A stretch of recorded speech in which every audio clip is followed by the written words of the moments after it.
Welcome everyone to a really exciting session of Ecosystem Engage. Very special session for me. It's not often that I get to do it with my colleagues and some of the smartest people I work with. So I'm really looking forward to this session. I'm going to have a conversation with my colleagues as we launch our industry first holistic future of work practice. And we'll talk about what we mean by that. But before that, I'd like to welcome my colleagues, Ravi Bhogaraju, who's the principal advisor for people and organization, Tim Sheedy, a principal advisor for customer experience and digital transformation, and of course, Mike Zamora, who's based out of Hong Kong, and our principal advisor for real estate, the environment, and PropTech. So welcome, gentlemen. Really looking forward to a great conversation today. Me too. Thank you. Same here. I thought before we get into it, I want to get some hard-hitting responses from you guys. But before we get into that, I wanted to take the opportunity just to explain to the audience what we mean by our holistic future of work practice. And I think it's no surprise. I think everyone knows the environment we're in. Most of us, actually all of us, four of us, are doing this call from home. We're not really going into our office. Bumps me out every day that in every month we pay rent across our offices and no one's actually using them. But in saying that, it's a necessity, so we can't walk away from that. But we know that the work environment is going to change. I wanted to talk about the fact that we've heard so many point of views and there's so many webinars that we watch every day on LinkedIn and other sort of social media platforms where people talk about future of work, and all of it almost defaults to technology and the digital aspect of it. And of course, that's an area that we've been covering very extensively for years. And Tim, you've been driving that practice, and we know how important that is. But it's sort of incomplete if you don't consider the three other elements. And the three other elements of that are the people and organization element. How do you deal with that? The work environment aspect, so the physical, the space, wherever we work, how do you deal with that? And how do you make all of this come together so that organizations can plan ahead, but also for technology companies to know what they should expect in terms of the problems they have to solve for their customers. So I'd love to have a conversation with you guys around that. Quick intros for my colleagues who are on this session.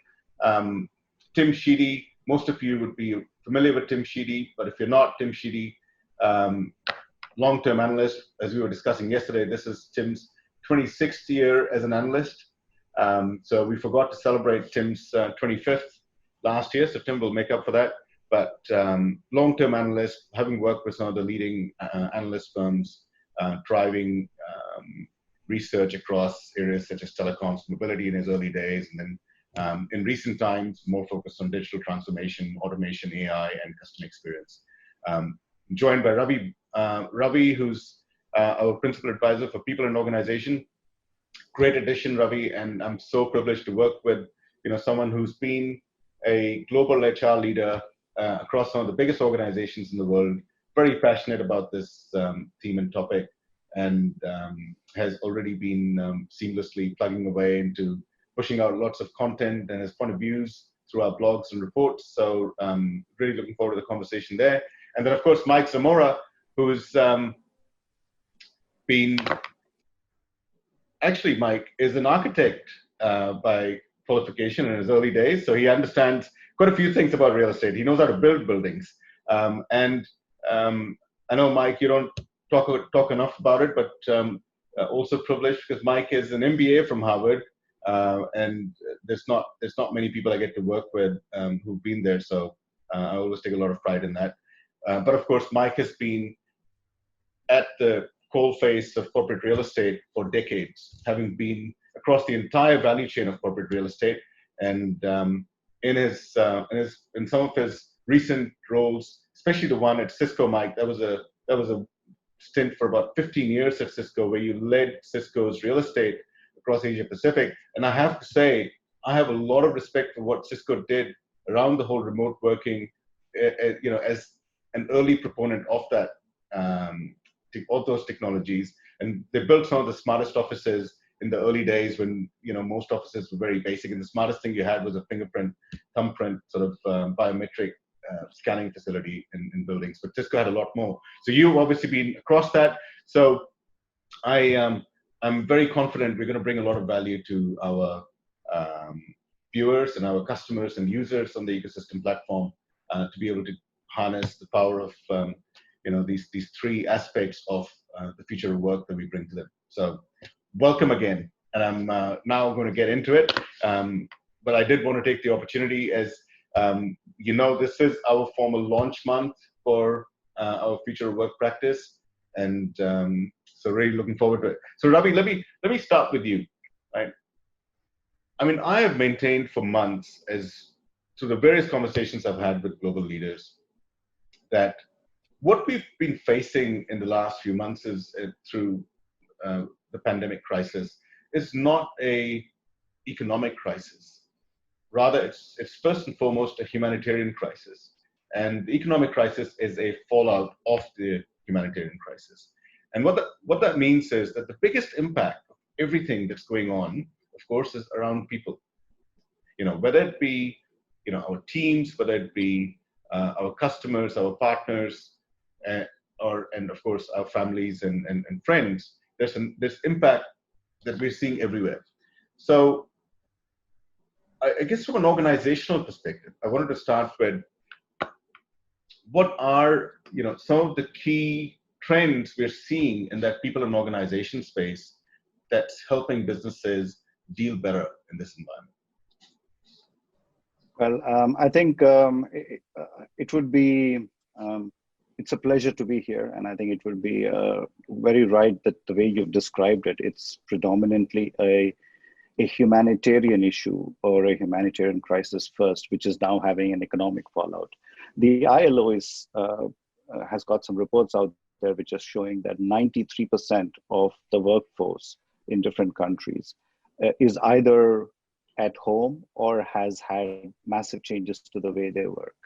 Now, this has implications on both people as well as the environment, as well as the kind of vendors and the way that they are responding to it.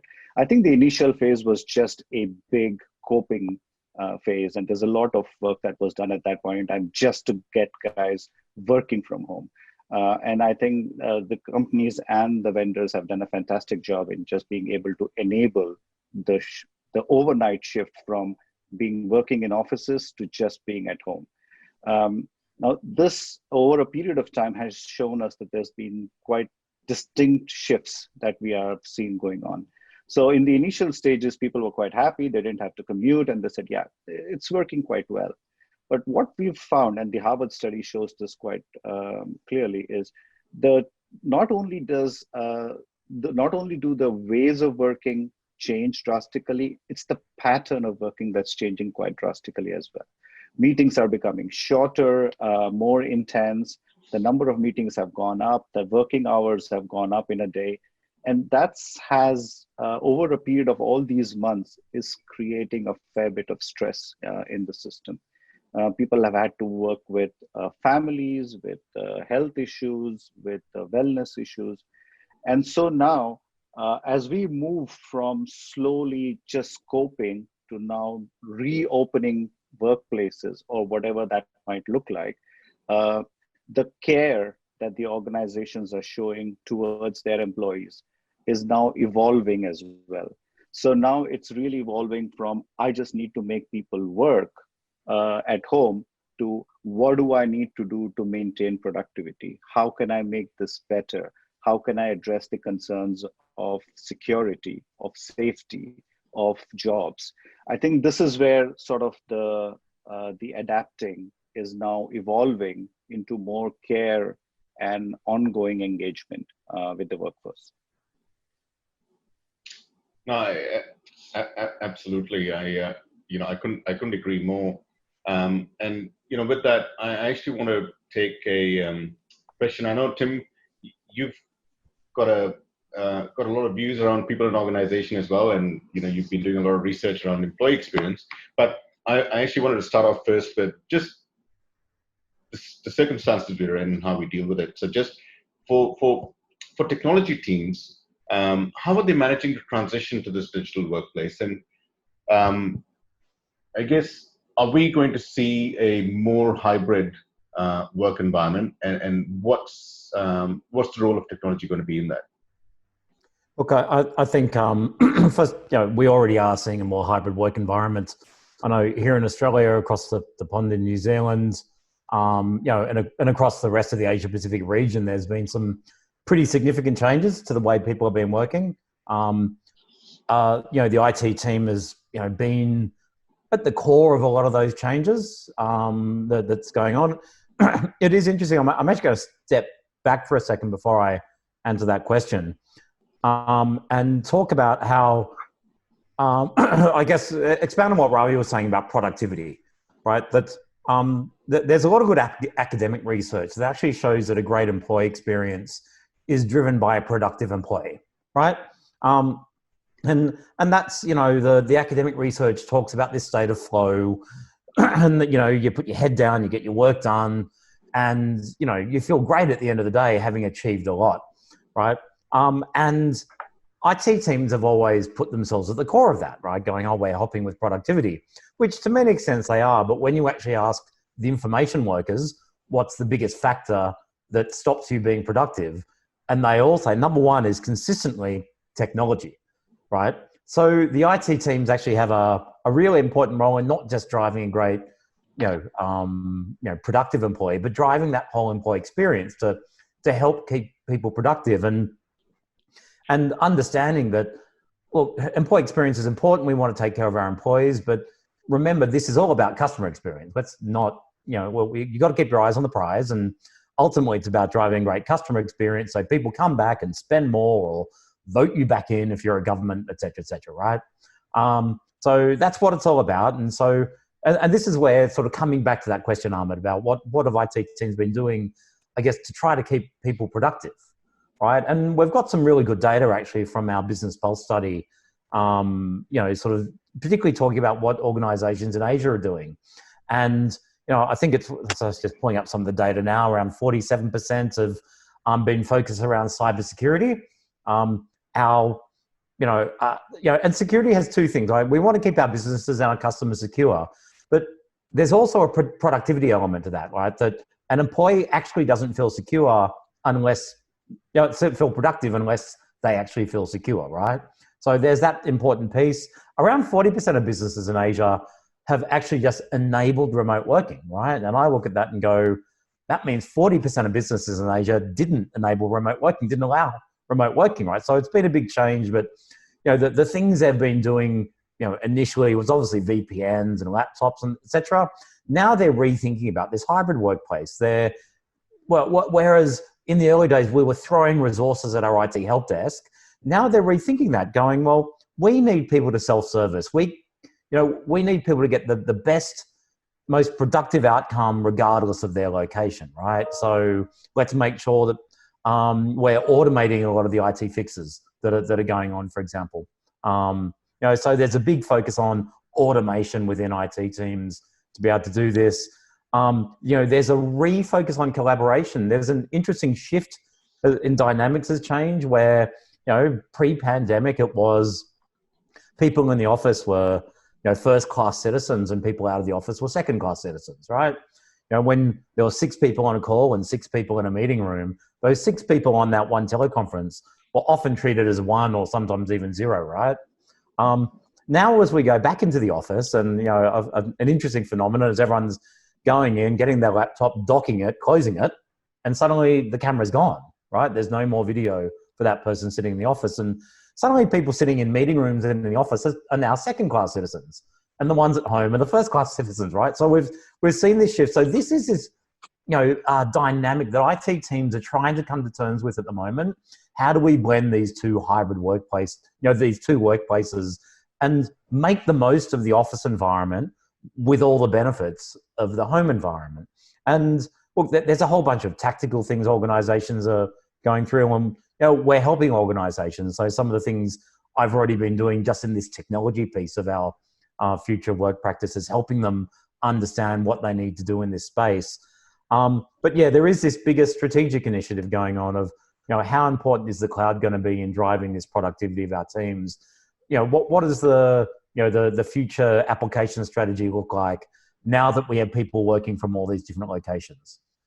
Suddenly it's sometimes less about the processes and more about the interfaces. So, look, I know that was a long answer, but there's a lot of things going on. But trying to get the best out of both environments is what IT teams are really focusing on. But I love what Ravi and Mike bring to this conversation, because they're thinking well beyond just the technology. And this is where the IT mind needs to be at the moment too. Like, as I started with saying, people say that technology actually gets in the way of their productivity. So we need to be thinking beyond that to really drive, a productive employee, a great employee experience, and a great customer experience.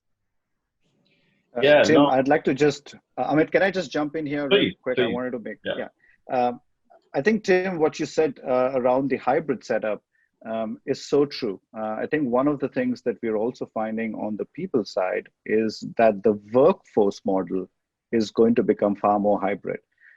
It's no longer just employees and consultants. It's also going to be employees, outsourcers, gig workers, interns. It's a lot more now, and they are working from all over the place, and they could be working from anywhere. So in that sense, I think the demands on the IT and application teams is going to become quite different than what they've been used to in the past. So this is going to continue, because as businesses will continue to adapt, I think workforce models will continue to evolve. I just wanted to make that additional point on a dimension of the hybrid setup. Yeah, no, absolutely. Agreed. No, I agree. And look, Tim and Ravi, you guys have both unpacked some really interesting pieces, right? You talked about employee experience, you talked about customer experience, and they're all interlinked. You talked about collaboration. And I love the statement around the first class and second class citizens, Tim. I've in 4 months, I've gone 360 degrees in terms of, or maybe 180 degrees actually, in terms of my thought process for myself, not for others, but for myself in terms of my ability to work from home versus working from the office. Now I actually find it disruptive if I have to go into the office. But that's a story for another time. But Ravi, you also touched on the future of the workforce. So lots and lots of implications there. And with that, I think I'd love to get Mike's thoughts now. Mike, you've been involved in all aspects of corporate real estate. You've been with some of the biggest global corporates driving real estate for them. But then you've also been in consulting, and you've worked across different locations. You've seen different markets across the Americas, Europe, and Asia Pacific. What are you seeing are the critical elements of this future work space from a work environment standpoint? Well, from work environment, you emphasize corporate real estate, and I agree with that statement.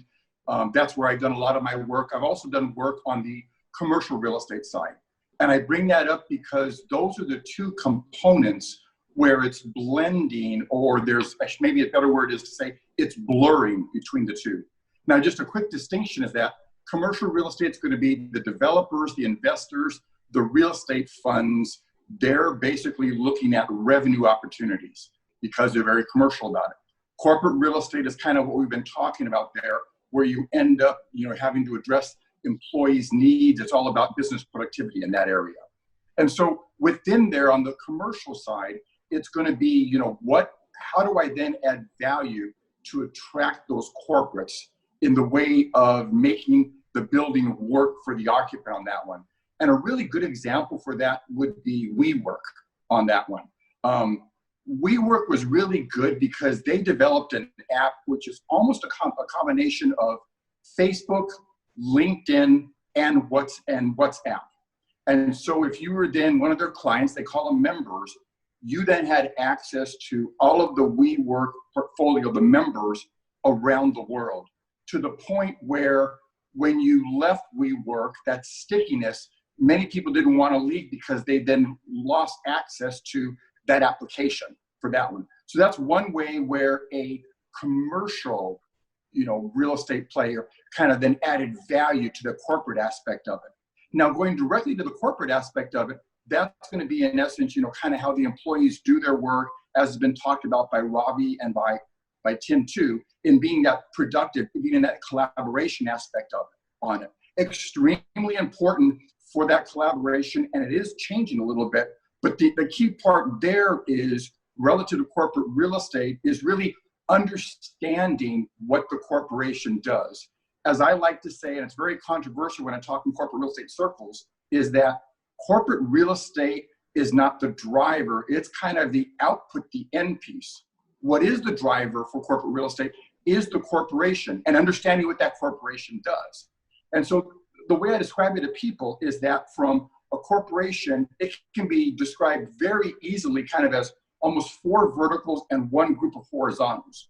What I mean by that is the first vertical would be whatever if you want to call it the R&D aspect of it, where you're developing a product and a service. That's going to be kind of that first vertical. That second vertical is going to be how you make the product, or the service for a repetitive aspect of it, the second vertical. The third vertical is then in essence selling that product or doing the service, bringing in that revenue, the sales. The fourth then is going to be that after sales support, getting that repeat business, getting that cross sales. So that's in essence the after sales support. So that any business or service, that's kind of their main 4 verticals. Then you have all the horizontals supporting all those groups, be that what I was, corporate real estate or finance or HR, as Ravi is, IT, as Tim and his peers have done within corporations, legal, etc. It's kind of that vertical and that overlapping of that horizontal, which is then going to be critical to basically understand what is needed for that corporation, and in essence asking the question, what is the weak link? And so within that weak link, that's where you end up getting, the advisors adding that value to corporates, saying, this is where I can help you become more effective, more profitable. So kind of coming full circle around the critical elements of that work environment is going to be first understanding what's important to the business, and then you're applying that to the work environment. Yeah, and look, this is why you need the experts, because I couldn't have differentiated between corporate real estate and commercial real estate, but now you explain it, I understand what you mean. Those are 2 different things. One is basically a business outcome of the other. So thank you, Mike. I just wanted to take a question back to Ravi. Talk about leadership and and skills and talent, very, very key aspects. I mean, of course, we're seeing that leaders are also reshaping themselves. I think one of the things we've learned through this pandemic is a much higher degree of empathy from a business and leadership standpoint. So that's one aspect of it. But one of the core functions, obviously, of an organization is the HR function. And as this, Ravi, as organizations evolve, and based on all the things that you mentioned earlier, and you and Tim talked about earlier, and Mike just talked about, there's going to be lots of implications on how people go about their day-to-day work. And so organizations are going to transform. They have to work through it. But previously, the HR leader hasn't really had to worry too much about understanding technology and digital. Do you think with this current pandemic, that needs to become a core skill for HR leaders as well, to understand digital a lot better and the impact they can create? Yeah. Thanks for asking that, Amit. Let me take a step back, because I do want to address a little bit about the context of leadership and what leaders or leadership teams are now currently dealing with. Most of the leadership teams, in my view, are dealing with 3 things almost at the same time. And that's creating almost like a perfect storm for them to deal with. On one hand, they are really amping up caring in a digital space. And that's quite difficult because, as you can appreciate, it's really hard to take empathy across a digital platform with a remote workforce. So that's one. And so they're having to invest a lot of time in it. Second is they're trying to keep the business afloat. And this is truly about looking at revenues, looking at cash flows, looking at assets, ensuring that they have to either do cost reductions or reorganizations just to keep the business afloat. And that's also quite difficult for them to do. And the third one, which is also in conflict with the first two, is they're trying to set themselves up for the future, which is really the challenging bit of it. How are you thinking outside the box so that when you get out of this situation, you are in a much better space than your competitors? And I think this is very, very tough. And that's causing a lot of the leaders to really rethink who they are and what they want to do and how they want to come across. In this space, what they are redefining not just themselves, but also the companies, the workspaces, and the technology that enables it. And just the second point that you brought about is the part about digital fluency. And I think HR people in general are relatively quite low on tech because they tend to be higher on touch. And that's traditionally how HR systems or HR departments have been set up. They tend to become much more high touch, and because that's how they tend to be more human. As this particular pandemic has shown, that we would now need to transition HR departments to really be able to digitize, analyze, and humanize at scale and at pace. And this is quite a big ask for HR teams because this is something that they have not done together in such a difficult environment all together at once. And this has probably going to be the biggest call to action for HR teams and all the ecosystem around it. Excuse me for the pun. So it's really about how is everybody going to support the customer experience and create value in the customer experience by drawing the customer experience back into the employee experience.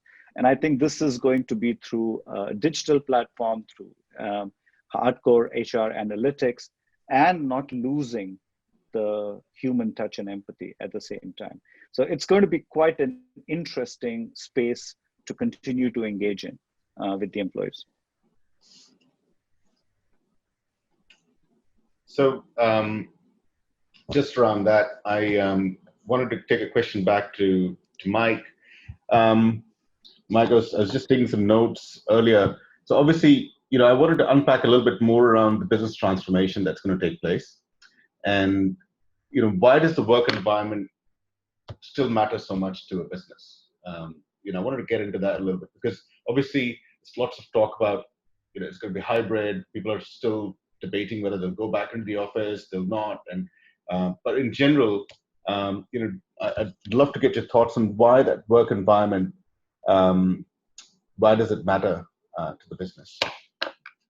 Well, and that's a very good question. So that work environment, I guess maybe if I can, is break it down into three groups. What I mean by that is pre-COVID, basically life a year ago, right now where we are during COVID, and kind of that $1 million question post-COVID, where it's going to go for that one. So pre-COVID, kind of as you mentioned, kind of in my introduction for that one, is that, it was employees working from the house, my apologies, working from the office, and basically, senior management wondering, how can you even be productive if you're working from, the house in that one?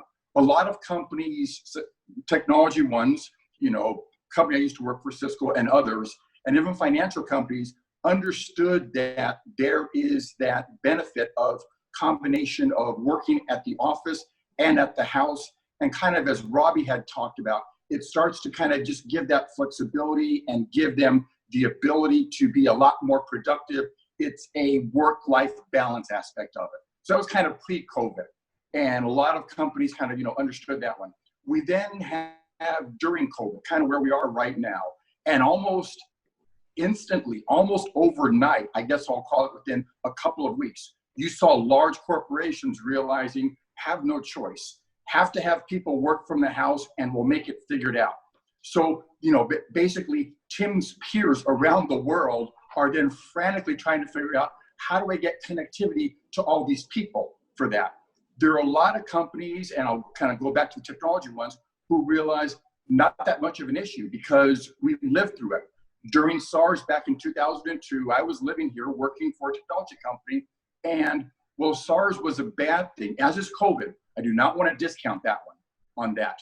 But SARS was, for companies to work for Cisco, almost a non-event. Non-event because we had to work from the house as we do now, but we were prepared for that one. And so because of that, that's kind of that during that COVID right now, and that work environment COVID's a little bit different because it's affecting everything, all companies, everywhere, quite literally around the world on it. But one of kind of the questions kind of really here is your company ready for those unknowns? And one of those, kind of called a black swan event, meaning it's a low probability but a high impact aspect of it. And that's going to be an important one because COVID is really a great stress test for that, as we're finding out. So now we get to that, the work environment and that $1 million question. What about post-COVID? What's it going to look like? And obviously, we don't know. We don't have crystal balls. But what we do understand is that it's going to probably be a blend for that. What we do know is that there is going to be social distancing. There is going to be modifications to probably air circulation systems because of how the virus itself is transmitted in that area. So you start to understand that one, but the key thing there is going to be the flexibility that's built into company strategies.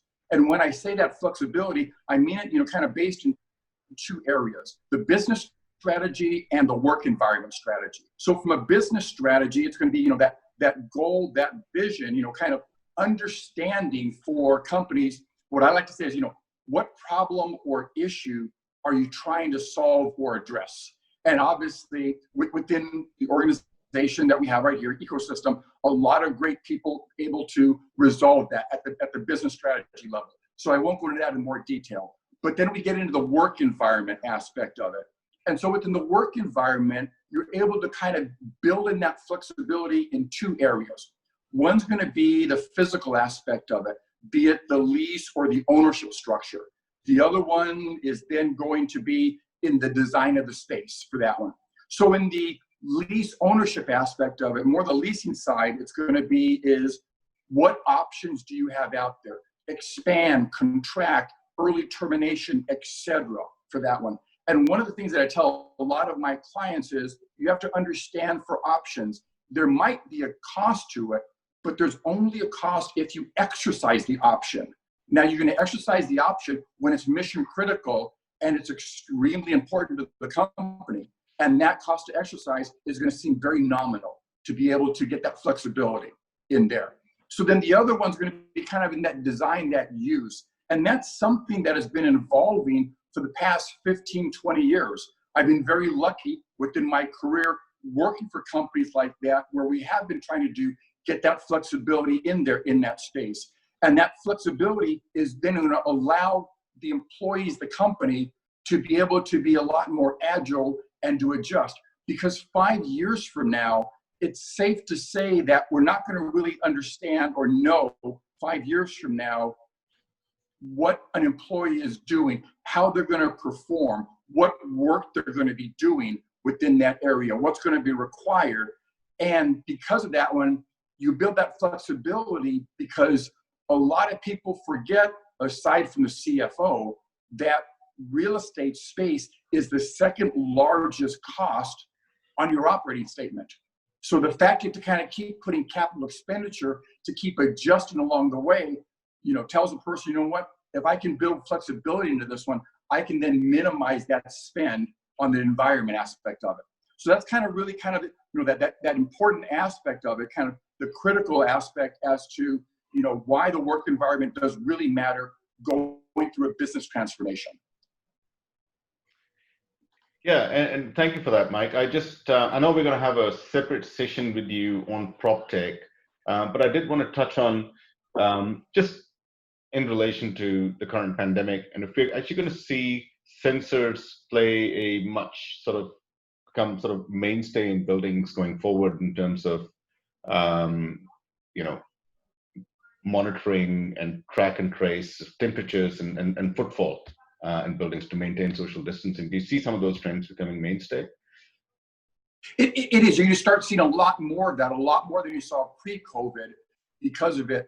But at the same time, too, as that's being done relative to addressing COVID, that's going to also then be able to get that data, get that large data that I like to kind of, talk about kind of in that pyramid, the data, information, knowledge, predictive analytic aspect of it, to then say, okay, are we using that office environment, that space, as productively as we can? So if we can, as the kind of the phrase goes is, never waste a good crisis on that one. So you're then able to kind of see within COVID, as you're saying, there's going to be a lot more sensors, things happening, which means then a lot more data coming out from it.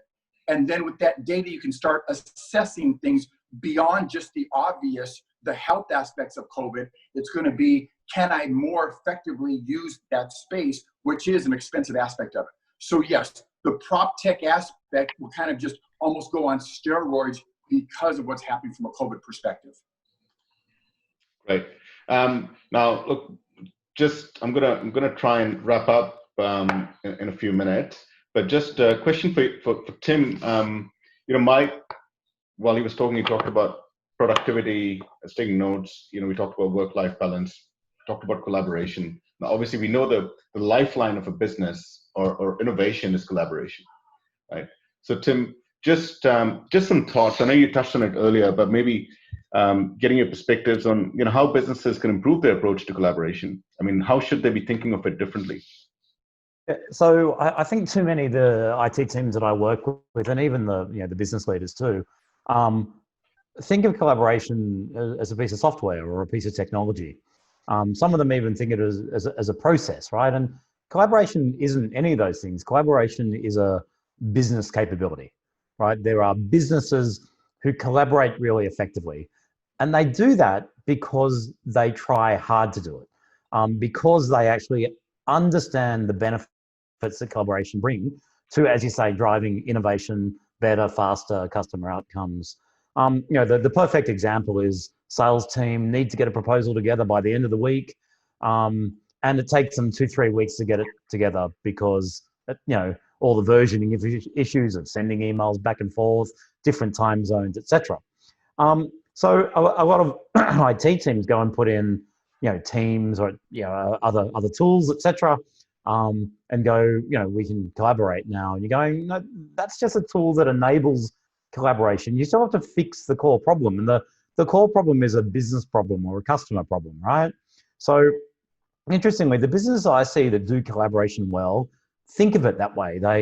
They go in to solve business and customer problems, right? And they happen to use technology and new processes, and new skills to be able to do that.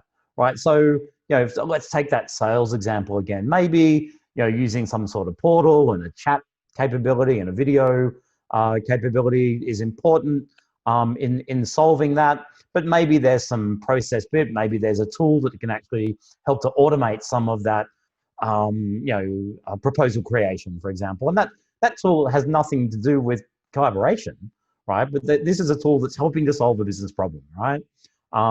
And so, this is, the smart organizations look at like that. I actually know some companies where they have a sort of collaboration SWAT team and people sit in on, team calls, right? And they listen for these business problems that are effectively collaboration problems of anything they say, we're taking too long to do this, or, I'm struggling to find this or whatever, right?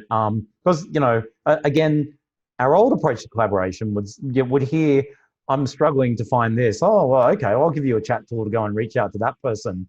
And all you've done is interrupted that person and taken them out of that state of flow, right? So again, understanding where collaboration is the right outcome versus the wrong outcome, right? In contact centers, our own data actually says that when people in a contact center don't have an answer to a customer question, the number one thing they do is they ask their colleague, right? Which means they interrupt their colleague, right?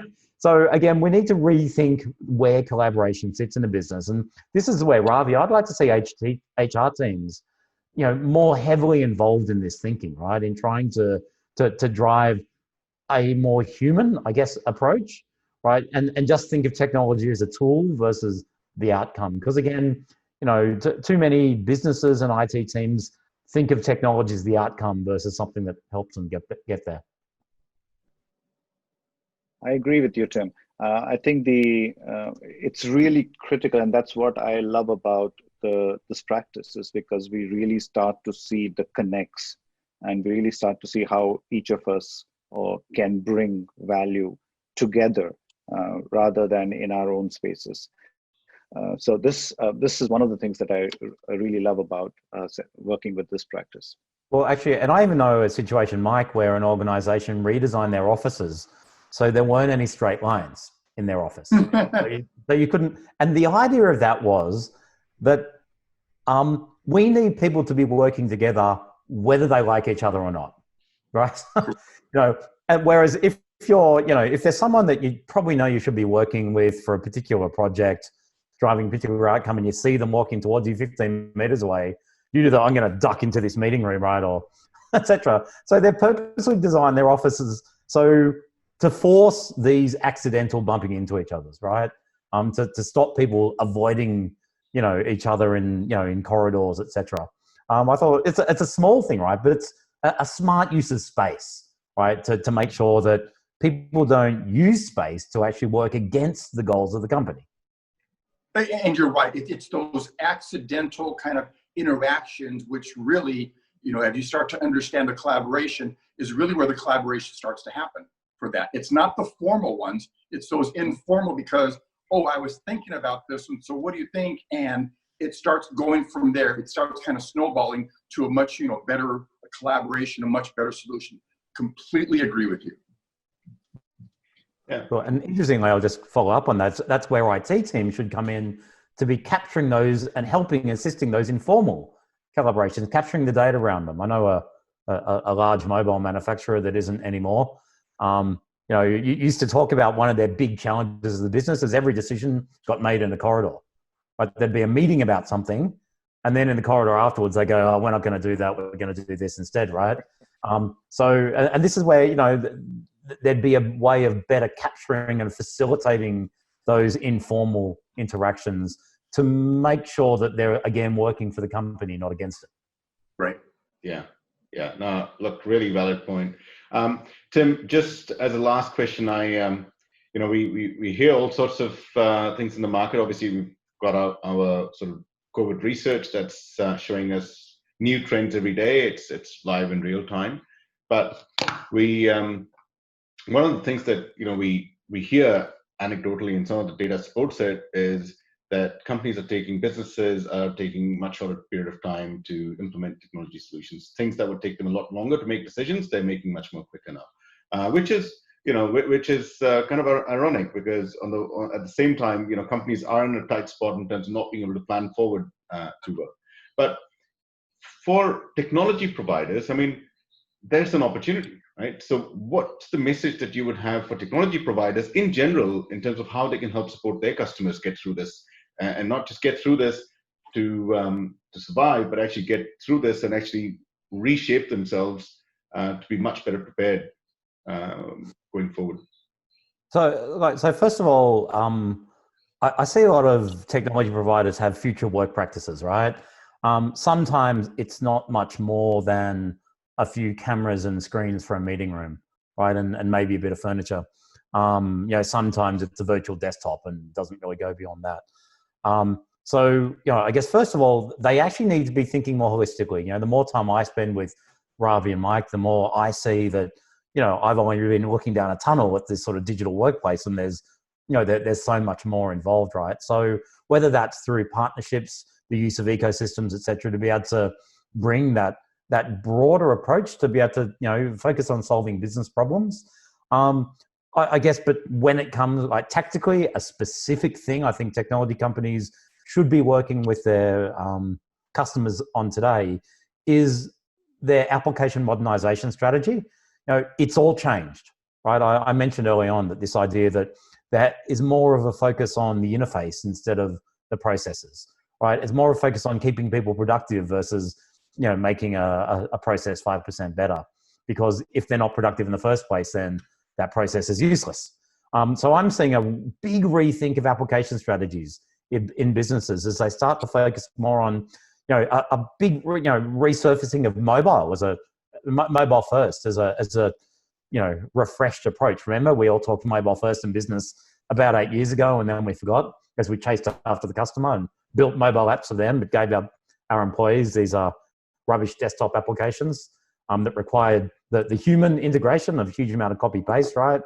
So I'm seeing a lot of that work and activity going on today, and organizations rethinking their application strategy, which is making them rethink their cloud strategy, which is making them rethink their digital strategy, right? They're all involved with each other. So you can, as a provider, you can get into one opportunity and find yourself, facing a fantastic chance to help your clients transform.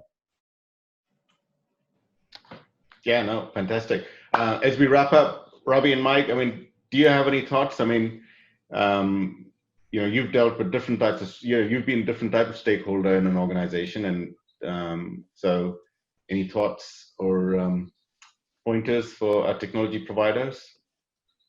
I would say, for the technology providers is, kind of as I mentioned before, is trying to understand, for those clients, what problem are they trying to solve, and really get in their shoes to understand that one. Because it's the old adage is, if the only tool you have in your toolbox is a hammer, you see every problem as a nail.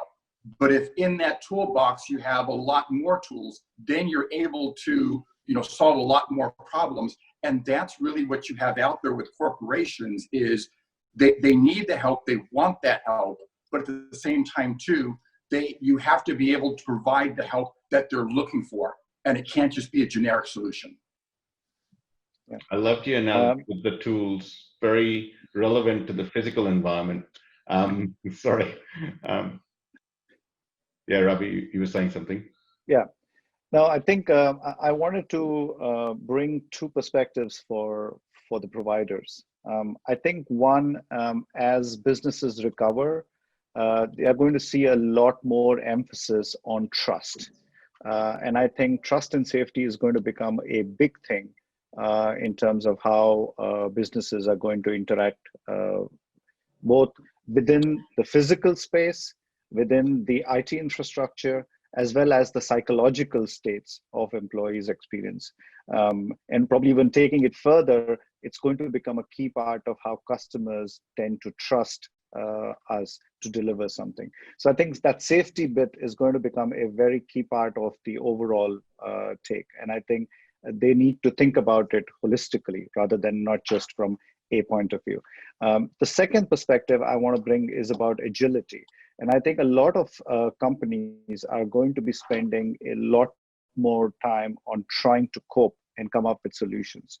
And I think the tech providers can really play a big part in bringing the different stakeholders together and creating solutions, to the point that Mike was making before and Tim was making. I think the real value is going to be how are they going to help to bring all of this together.